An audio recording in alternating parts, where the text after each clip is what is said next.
we want to factor this trinomial.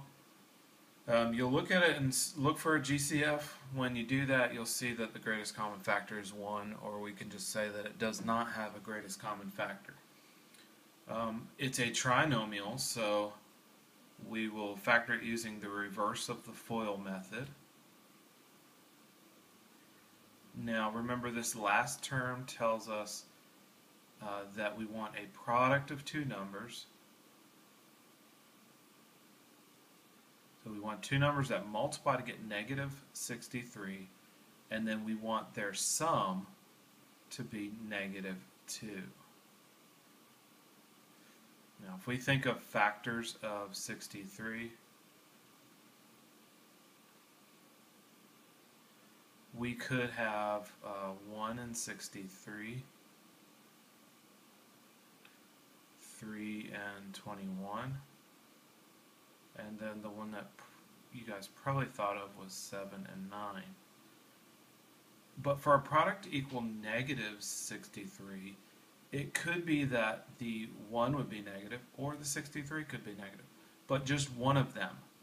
To multiply and get a negative number, you have different signs.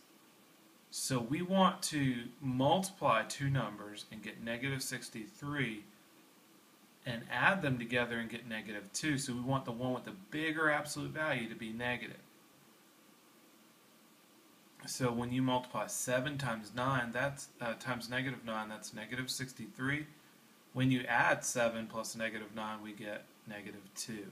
So those are the two factors we want. G times G would give us G squared. So those will be our first terms. And then again, this tells us different signs. So we'll have one positive, one negative. The one with the greater absolute value needs to go with the negative.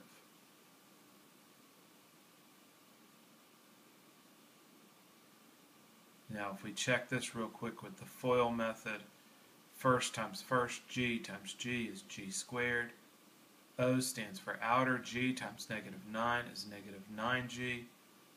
I stands for inner, 7 times G is 7G. L stands for last, 7 times negative 9 is negative 63. We'll combine our like terms. Negative 9G plus 7G is negative 2G. And so if you look back up to the beginning, we do have exactly the same thing, so it does check.